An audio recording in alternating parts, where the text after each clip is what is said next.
Hey y'all, I've never done this before, but it's a first time video, blog, whatever's.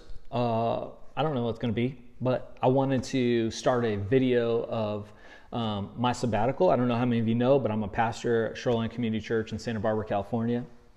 And I'm on a 2 month sabbatical. 2 months? So that means I get 2 months off. It's amazing. It's exciting and hard all at the same time. It was just yesterday is when I first experienced sabbatical. So my first day of sabbatical was actually on June 1st, which was a Friday. But this Sunday was the first day that I actually experienced it, that I felt the weight of being on a sabbatical. And for two reasons. The first reason was because I was just proud. My pride was like building up, and I just felt like it was creating this angst in me of that I need to be at church, I need to be at Shoreline Community Church, I need to be on campus, I need to do this and do that, the things that I do, and if I'm not there, it's all gonna fall apart. And that's totally not true, and I know that's not true, but in my heart, there's something that's still a struggle there that I'm learning more and more every day, that I'm not what makes Shoreline Community Church run. I'm not what makes this world run. I'm really not that important. And, without me being here on this earth, like the church is going to run, this world's going to keep going. And so it's not all about me. And so that was the first thing that I came across. The second thing I came across is I just love the church.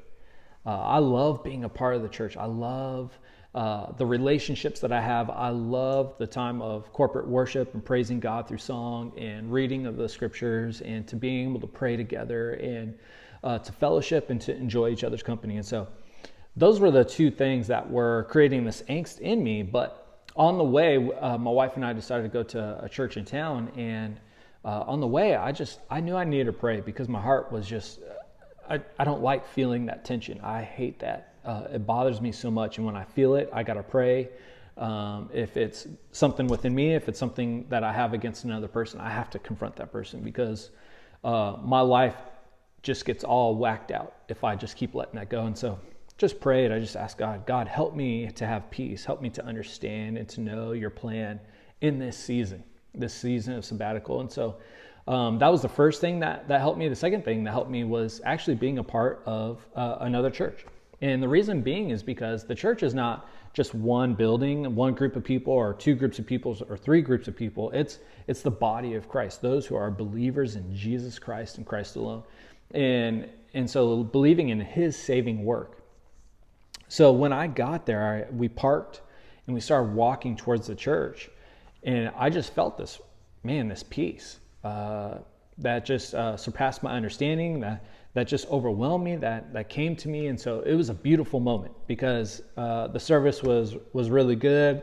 The teaching was really good, and just got to be encouraged in being patient. and so it was a lot of fun. But it was interesting just to kind of go through that. My first day of where I truly felt like I was on sabbatical, to experience God's presence all the more, because that's what sabbatical is about.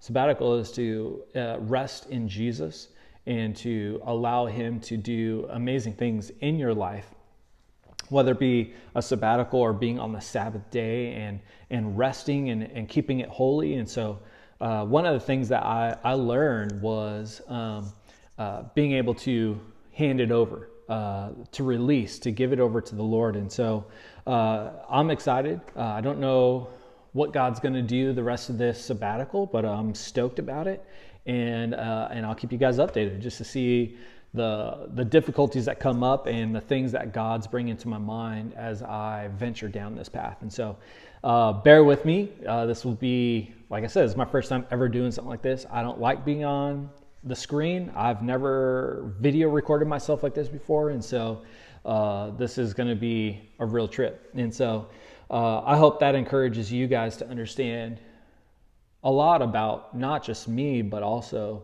what a pastor might go through. Because pastors are just like everybody else, struggle with humanistic, selfish things. And so I just want to encourage you to be praying for me and be praying for those that are pastors around you or those that you know. And thanks for bearing with me, and I will let you know the next update.